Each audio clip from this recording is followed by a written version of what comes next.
I'd like to welcome you to this recording on translation. This is section 6.3 on page 420 of the 7th edition of Merriam and Craig.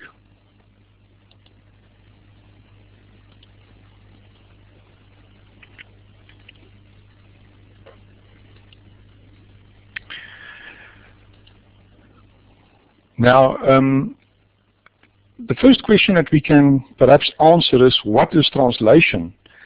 This was really addressed in the beginning of chapter 5 of this book. When you treated that in the beginning of the semester, I'm referring you to this figure that was handled at the time. This really shows 4 different ways in which a rigid body can do plane motion. You'll see that the 4th one, general plane motion, this is the one, of course in this case it refers to the motion of this connecting rod in a reciprocating engine. This is what we have already discussed in chapter 6, the general plane motion case. We've done a number of examples of general plane motion. There are really 2 other methods, 2 other ways of motion, or 2 other categories of motion in planar motion. The one is fixed axis rotation, labeled C here, and we're going to next get to fixed axis rotation. And the third one, which is indicated as 2 here, but it's really just one, and it's really the first one, is that of translation. So this is the topic that we will be discussing today in this recording. Now, I said it's really one sort or one type of motion because it's translation, but 2 different types of translation can be distinguished, namely rectilinear and curvilinear translation. Rectilinear translation A is when all points on the rigid body move in a straight line. So here's the body in original configuration, there's the body in a, let's say, a final configuration with the dashed lines. If we look at point A just moved in a straight line from A to A accent, and point B moved in a straight line from B to B accent. So because of the fact that all the points in the body move in straight lines, it's labeled as rectilinear translation. But more importantly, why is it called translation? Well, it's translation because there are no rotation. And the very important qualifying requirement for this is that all lines on the rigid body in the plane of motion should remain parallel to their original orientation. So we can see, if you look at the line AB, throughout the motion, the line AB remained parallel to its original orientation, and thus we can conclude that this is translation. So this idea of lines remaining parallel to their original orientation is the qualifying requirement for calling the motion translation. And that then means that there's no rotation. The angular velocity and the angular acceleration of this rigid body about an axis normal to the plane of motion, in other words, about the axis coming out of the board or out of the plane of the paper, those were both 0 for the whole motion. The angular velocity is 0 for the whole motion, and because it's 0 for the whole motion, the angular acceleration is also 0 for the whole motion. The second type of translation, that of curvilinear translation, here we have the situation where all the points on the body do not necessarily move in a straight line, but they move in a curved line, yet all lines on the body in the plane of motion remain parallel to its original orientation. So it's certainly still translation. It's certainly true that there's no rotation of this body, although all the points on the body move in a curved line from its initial to its final orientation, that final position. That is why it's called curvilinear, because the motion trajectory is not a straight line. And the example of this is this parallel link swinging plate. We have a plate suspended on 2 parallel links of equal length with hinges at the top and also where it's connected to the plate. And because of this, this plate will move in a sort of a circular arc. Each point on the plate will move in a circular arc. However, the plate itself will not rotate. Its angular velocity will always be 0, and its angular acceleration will always be 0. So when we now return to chapter 6, just to remind you, this figure comes from chapter 5, so it was actually discussed before. If you now return to chapter 6, the next topic that we're going to discuss in this recording is basically both of these types of translation, rectilinear as well as curvilinear translation. And then following this, we'll move on to the third, well, I shouldn't call it the third, but the method, or not the method, but the form of motion, namely fixed axis rotation. It's the last type of motion that we will then be discussing in chapter 6, that of plane motion of rigid bodies. So let's then look at translation, and to start off with that, let's just move on to the next slide. We'll first start off with rectilinear translation. This is introduced also on page 420, and it's introduced by way of a free body and kinetic diagrams in figure 6.8a. So here's the body, and this is the free body diagram, so it indicates all the external forces acting on the body. And we see the center of mass is indicated, and there's a dashed brown line labeled the path of G. This is a straight line, and because it's a straight line, we can call it rectilinear translation. On the right-hand side, we have then the kinetic diagram, which do not show any forces, but shows the scaled acceleration vectors. And of course, the first that we have is then the mass times acceleration of the center of mass. So it's ma bar or ma sub g, to use our notation. And of course, this acceleration vector must align along the path of the motion. It cannot be not aligned with it, because if it's not aligned with the path of motion, it would either mean that the body is not moving with g along this path, or it means that the body must be rotating. And the moment the body is rotating, it's no longer translation. So for rectilinear translation, the acceleration vector of the center of mass is exactly along the path of the center of mass. Now, you'll note here that the authors have selected a very specific choice of axis system, namely that the x-axis is aligned with the path of G, and the y-axis is normal to that. Now, with this specific choice, we can then write the three equations of motion coming from equation 6.1 simply as, firstly, the sum of the forces in the x direction is simply the mass of the body times the acceleration of the center of mass in the x direction, which is in this case the total acceleration of the center of mass. And then in the y direction, we have an equation of static equilibrium. Because of this axis system choice, there's no component of acceleration of the center of mass in the y direction, so a sub g sub y is 0. And because there's no acceleration in the y direction, we can simply say that the sum of all forces in the y direction must be 0. This means we have an equation of static equilibrium in the y direction. Now, I've noted in the reading assignments that there were questions about static equilibrium. Remember the theory that you dealt with in this first year module mechanics, which was really statics. There you dealt with static equilibrium. If there's no acceleration, a body is, in other words, if a body is not experiencing any acceleration, the body is said to be in static equilibrium. And then for static equilibrium, we had the requirements that the sum of all external forces acting on the body must be 0, and the sum of all moments acting on the body must also be 0.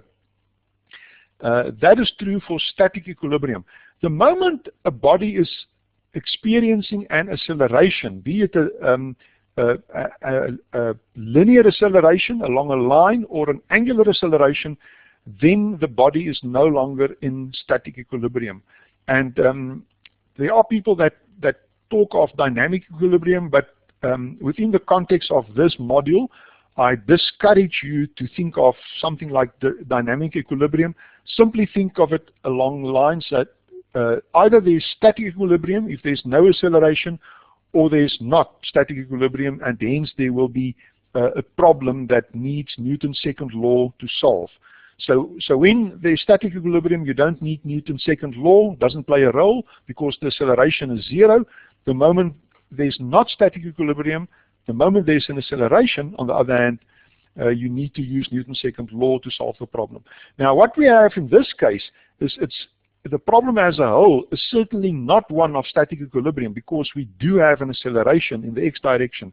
However, if we limit ourselves to the y direction, we can actually claim that for the y component, we have static equilibrium. We don't have static equilibrium in the x direction. We don't have static equilibrium for the problem as a whole, but we can say that in the y direction we have static equilibrium because of the fact that the acceleration in the y direction is zero. And then lastly, the third equation is simply that the moment equation, which is now a scalar equation, about the axis coming out of the plane of motion. And it says that the sum of the moments about g must be the moment of inertia times alpha, and this is zero because alpha is always zero. If the moment alpha is not zero, we no longer have translation. So because we limit ourselves to translation, both omega and alpha specifically is zero, and hence the right-hand side of this equation is zero. So we can also say, with respect to moments about the center of mass, we are really solving a static equilibrium problem. This is perhaps a little bit more confusing because we'll see in a moment that if we take moments about points other than the center of mass, we no longer have an equilibrium problem. So claiming that the moment problem is a static equilibrium problem, that is valid only if we take moments about the center of mass. By the way, I note there's an error on my slide. This G should be a capital G, not a small g, because it indicates the moment about the center of mass. Okay, so let's move on to the next slide, and this actually introduces the moments about the arbitrary point. Remember that we had we derived equation 6.2 as an alternative for the moment equation about the center of mass, which says that the moment about the arbitrary point, like in this case, if I consider point A as my arbitrary point, that will be the moment of inertia about the axis through the center of mass times the angular acceleration plus ma sub g dA, where dA is the moment arm between the working line of the acceleration vector and the point A about which we're taking the moments. So this is the general equation. But now, because we have translation, the alpha is zero, so this first term is necessarily zero. That's the reason for the first zero here. And if we then choose, like the authors have done here, the point A to be aligned with the acceleration vector on the kinetic diagram, it means that the moment arm d sub A is zero, and because of that, the second term is also zero. So this brings us to the conclusion that if we write the moment equation about a point that an arbitrary point, but where we choose that arbitrary point to be aligned with the acceleration vector, the sum of the moments of all forces about that point is also a zero vector.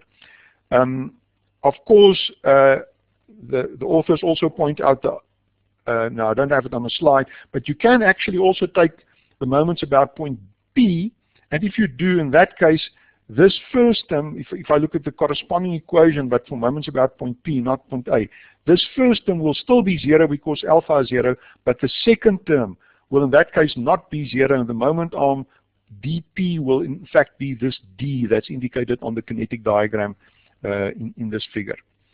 Okay, let's move on to the next slide. The next slide deals with the theory of the curvilinear translation, and it shows figure 6.8b. When we have curvilinear translation, the body as a whole do not rotate. So let's just quickly recap here. All lines on the body remain parallel to their original orientation, although the points may follow some other curve, not a straight line, but a curve. So if you look at this example once again, here I have the body.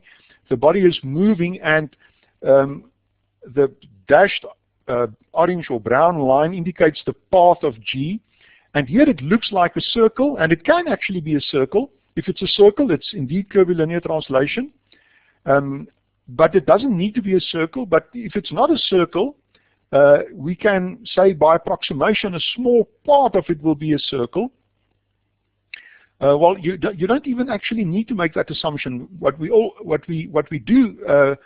do, however, is to say, well, if the center of mass move along this trajectory, the dashed orange line, at a specific point in time, we can define a tangential line to the position of the center of mass, and we will call this the tangential direction, and then the direction normal to that tangential direction we'll call the normal direction, and we'll take the normal direction towards the inside of the curve. So if the curve is like this, the normal direction will be, if the center of mass moves along a curve and bending, or the curve bends to the right, the normal direction will be to the right. On the other hand, if the curve bends to the left, the normal direction will be to the left.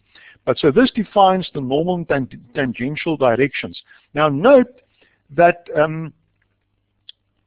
at a specific moment, the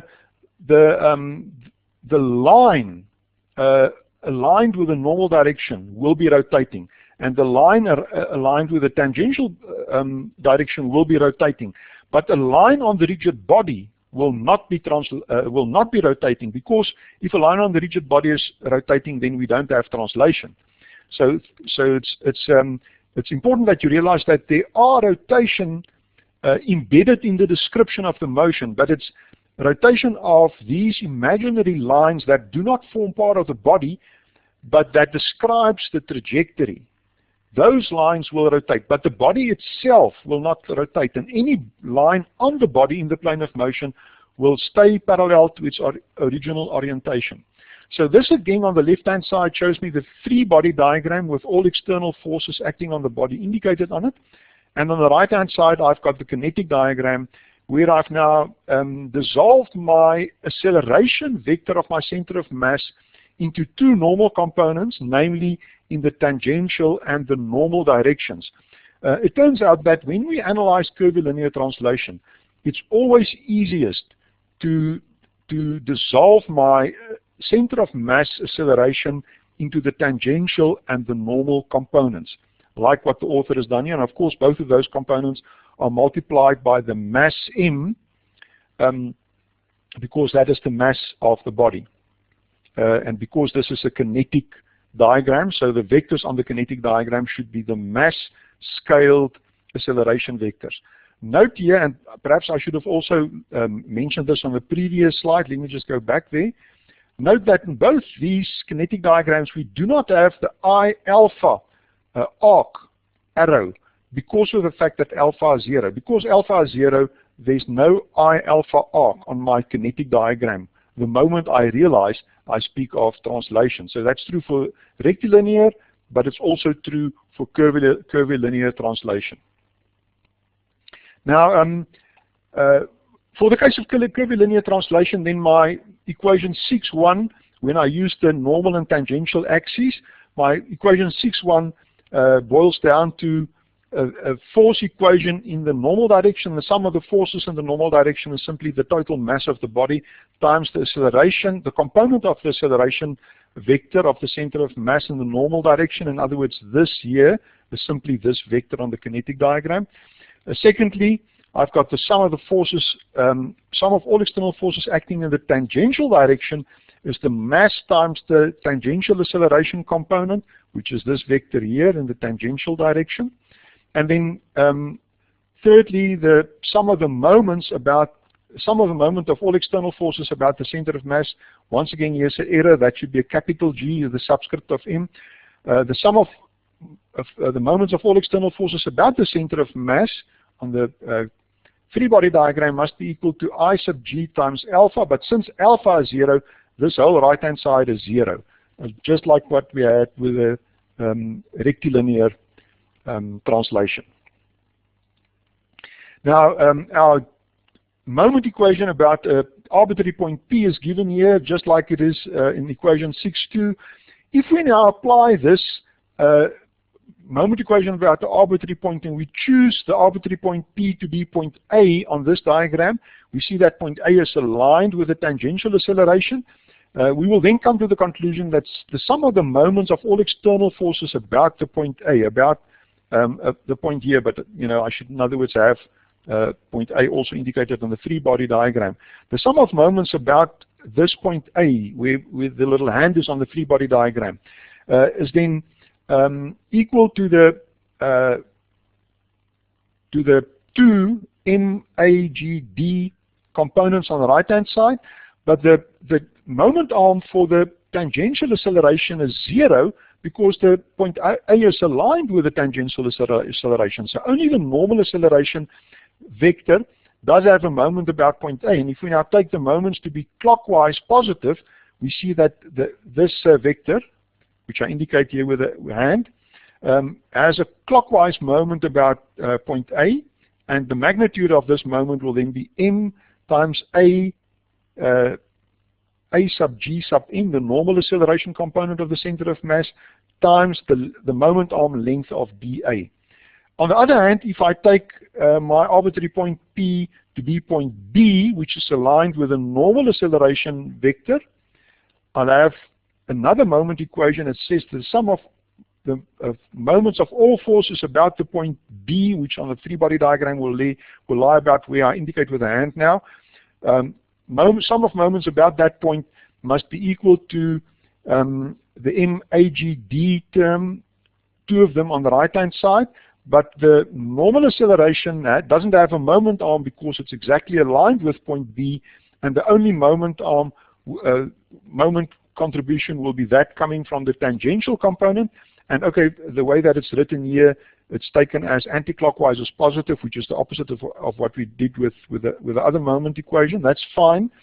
But so the moment of this acceleration, the tangential acceleration times the mass, is then just the moment on d sub b, which gives me this equation. So of course you can also choose the arbitrary points at other positions, and if you do, you'll have 2 contributing moments to the moment of acceleration on the right hand side of the moment equation.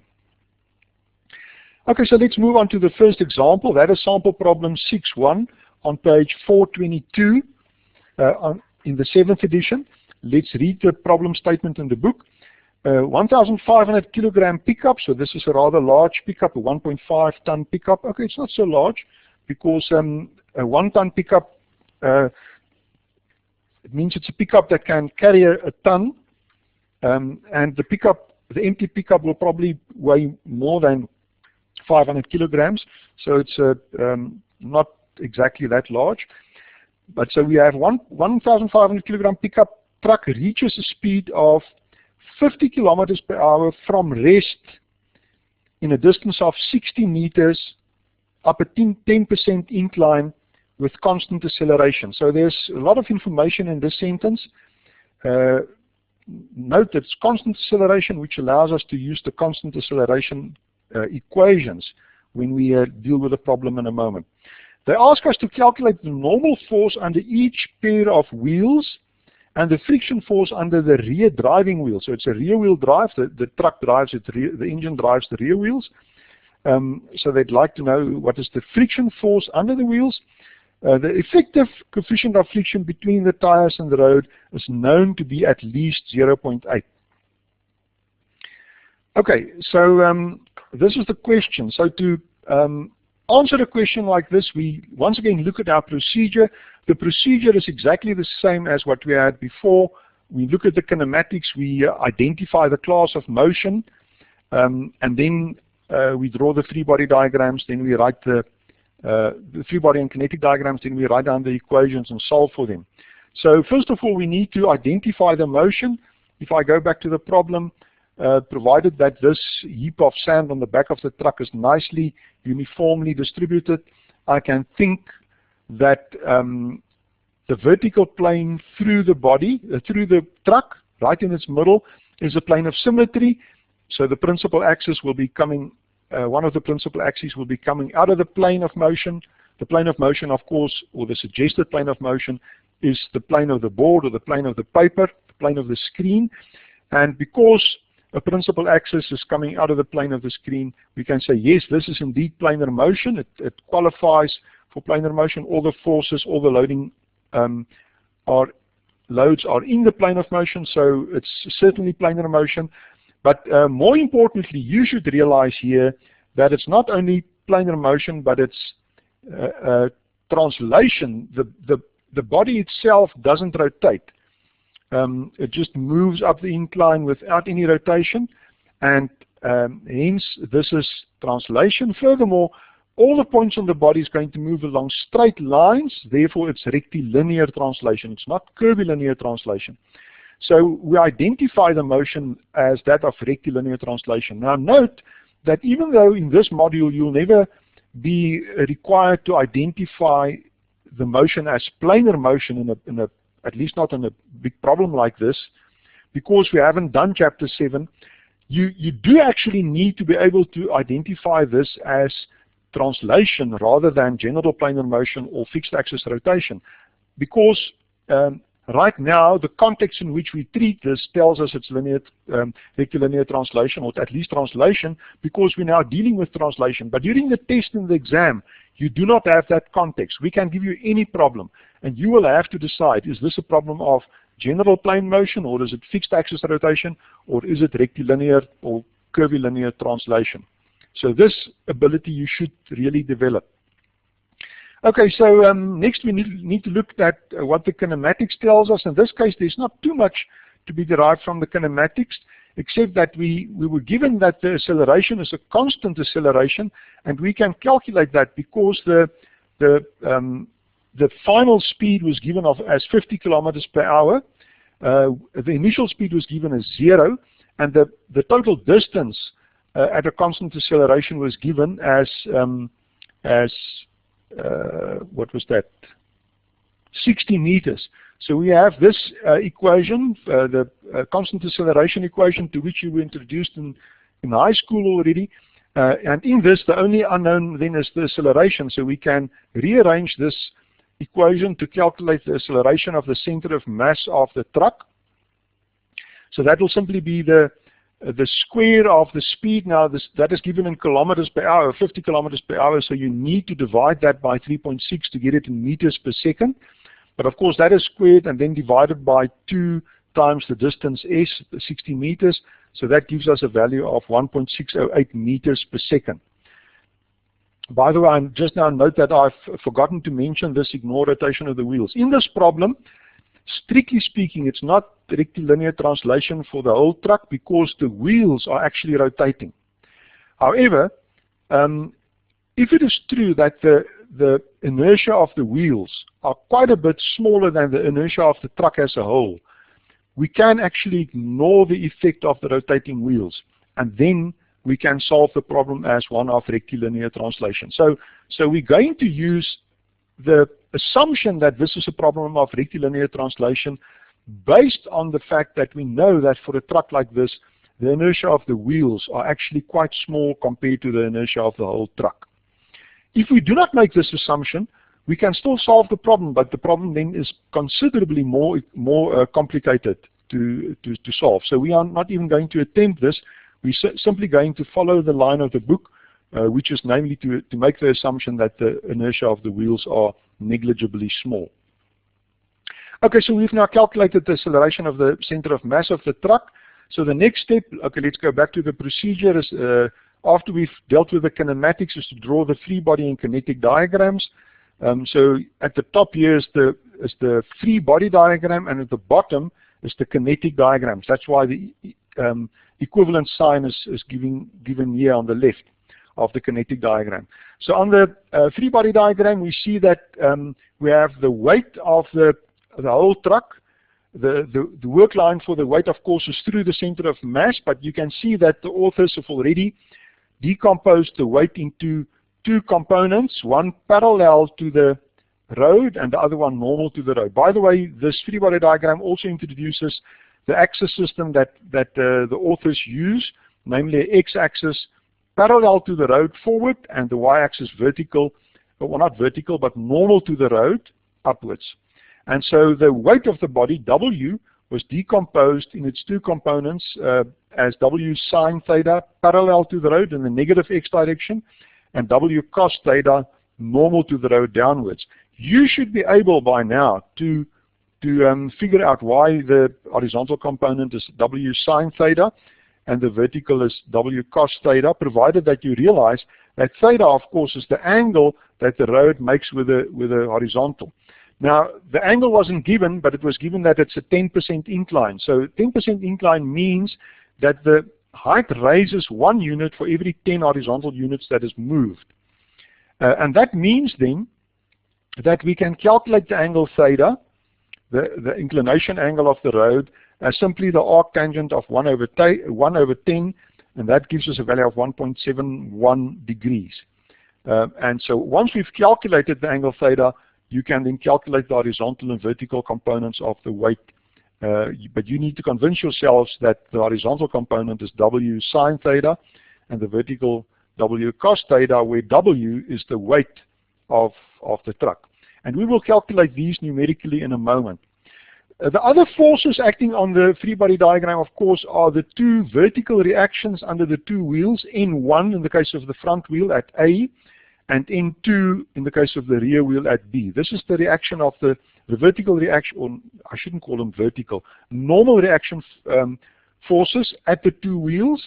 And then lastly, since the engine of the truck is driving the rear wheels, there's a frictional force parallel to the road at the rear wheel, and we call that F.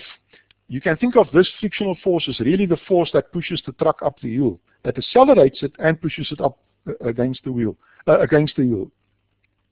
There's no frictional force at the front wheel because the front wheel is spinning freely. And remember now, we ignored the inertia of the wheels.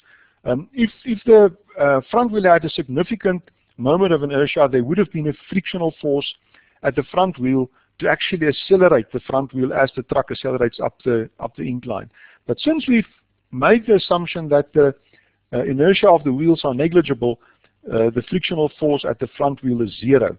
But the frictional force at the rear wheel really comes from the power that the engine is exerting on the wheels to push the vehicle forward. And this is a frictional force. The friction is actually pushing the vehicle forward and up the incline. So these are all the forces, all the external forces acting on the body. We see that they actually work, all of them work in the plane, in the vertical plane, the plane of symmetry. So none of these forces violate the assumptions of planar motion.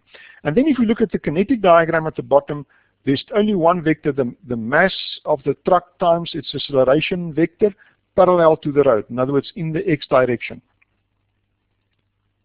Now here the authors calculated the vertical component of the weight as, of course, the mass is 1,500 kilograms times g times the cos of the angle as 14.64 times 10 to the 3 Newton, or 14.63 kilonewtons, and the horizontal component is just about a factor of 10 smaller at 1,464 newtons.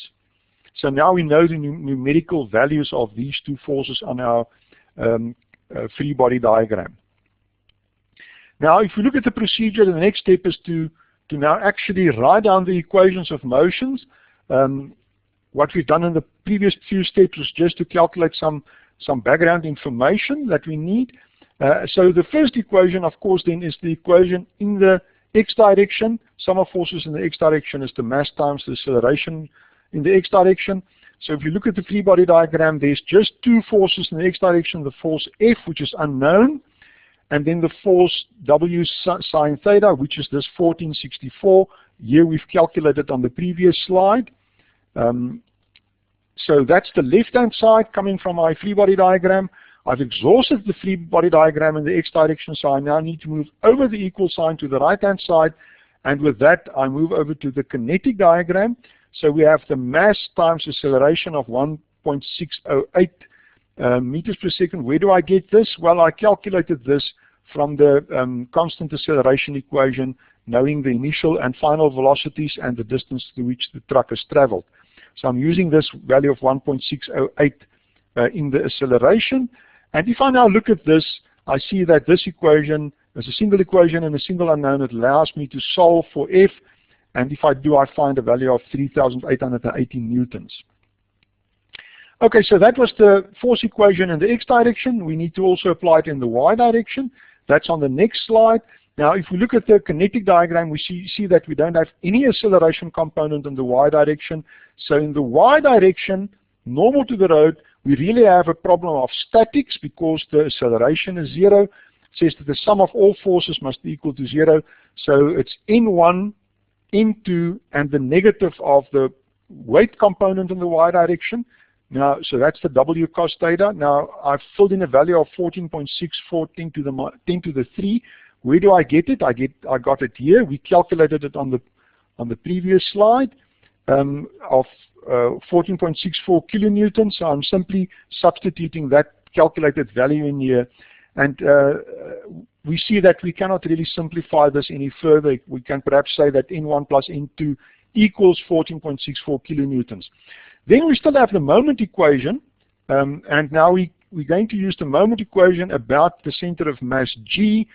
The sum of all moments must be 0 because alpha is 0.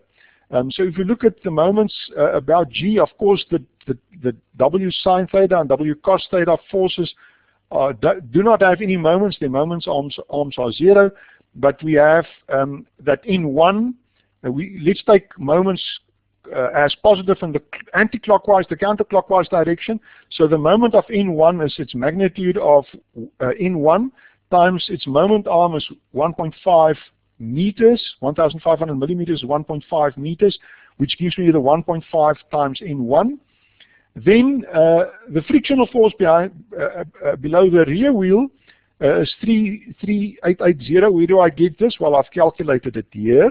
So I'm simply using the value of F, and its moment arm is the height of the center of mass above the road. If we look at this diagram, we see that is 600 millimeters or 0.6. So that's why I multiply the 3,880 with 0.6. And that is also in the anti-clockwise or counterclockwise direction. And then the only other force that has a moment about G is N2, but we see that N2 has a clockwise moment. That's why I have a negative N2. Its moment arm is also 1.5 meters. So these are all the moments of external forces on the system on the left-hand side. This must be equal to 0. And so what we now see here is that we have two equations in two unknowns, N1 and N2. It's two linear equations. It's quite easy to solve. You need to do that yourselves, but if you do, you'll find that N1 is 6,550 newtons and N2 is 8,100 newtons. So with this, we have calculated, they've asked us to calculate the normal force under each pair of wheels. So that question we have answered. They also asked us to calculate the friction force under the rear driving wheel. We have calculated that. That was the 3,880, the force F. So we have really answered all the questions except for one aspect. We must make sure that there is sufficient friction to guarantee that this force F is actually 3,880. If there's not sufficient friction, we will not attain this, which would mean that the vehicle will not be able to actually accelerate at the value of 1.608 meters per second if the friction is not sufficient. So we must check whether the friction is sufficient. And to do that, we can say, okay, this is really what's already stated on the slide. To have a frictional force of 3,880 Newton, we can calculate what is the friction coefficient that that will give us this force. And if we do, the friction coefficient, of course, will be the frictional force divided by the normal reaction force. So it's my 3,880 divided by N2 of 8,100. Where do I get this? This is the solution that I've derived here. So if I divide the 3,880 by the 8,100, I get a friction coefficient of 0.48. So in other words, I can say, in order to have a frictional force of 3,880 Newton, I need a frictional coefficient of at least 0.48. However, it was stated that the actual friction coefficient is at least 0.8, which is significantly higher than what is required. So because of that, we can say, well, the friction coefficient that we have is certainly sufficient. Hence, we have sufficient friction to actually maintain this acceleration and this solution that we have derived. If the actual friction coefficient was, for instance, only 0.4, it would have meant that the rear wheels would have been slipping while it was driving the vehicle upwards, and then the friction force would not have been 3,880, but it would have been 8,100 times 0.4, a lower value, and that would have simply meant that the acceleration that we've calculated earlier would not have been true. Let me just go back one slide. I'll have to go back more than one slide. I need to go back to here. It would have meant that this calculation of the acceleration would not have been true. And of course, it would have meant that the vehicle could not attain a speed of 50 kilometers per hour after 60 meters, as was stated in the problem statement. So let's just go back to where we stopped.